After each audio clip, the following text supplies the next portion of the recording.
Okay, I was eating a Oreo ice cream. In the middle of it, I noticed I started feeling something hard in the ice cream. It was like a little piece of plastic. And the first thing I thought is, oh my god, it must have been a part of the manufacturing equipment that fell off into the ice cream when they were making it.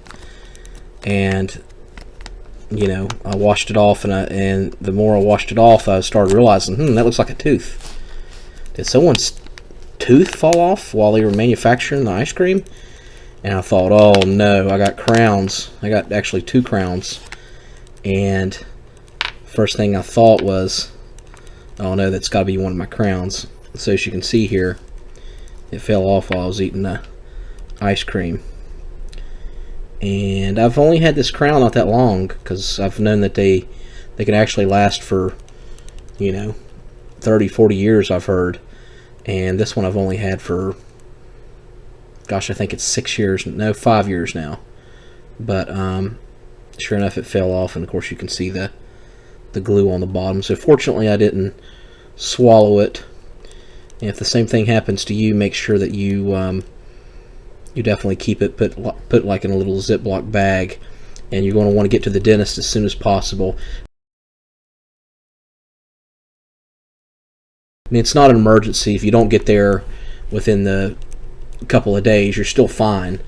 But try to get there as soon as possible. Some people recommend using, to call the dentist up to get approval and use temporary cement on it and apply it back into your into your mouth. But I wouldn't recommend that, because if you accidentally swallow it and you can't retrieve it, you're talking a lot of money to refabricate the crown.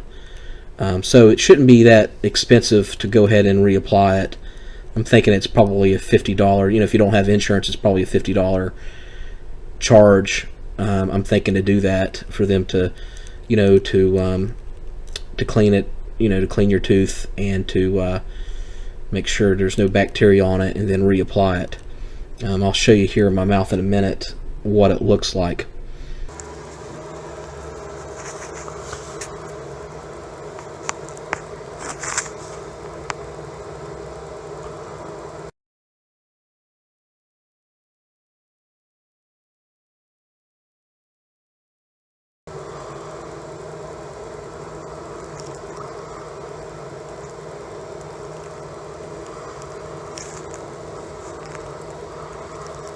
I purchased some antibacterial toothpaste, and I've actually heard that that's actually what causes cavities. Is not necessarily sugar, which of course sugar is not good for your teeth, but it's the bacteria that sugar causes, and just bacteria in general is what gives you tooth decay.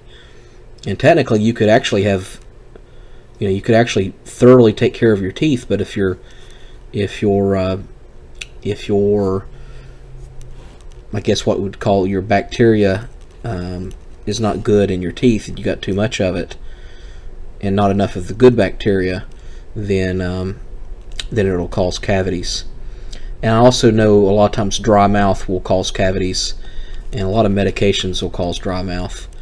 And I'm thinking the saliva is what helps your bacteria not having as much of it. But this is called Reventin, and you can look up the reviews on it. And I heard this is a really good toothpaste for bacteria. If you just apply it all over your teeth, it'll actually do the work itself.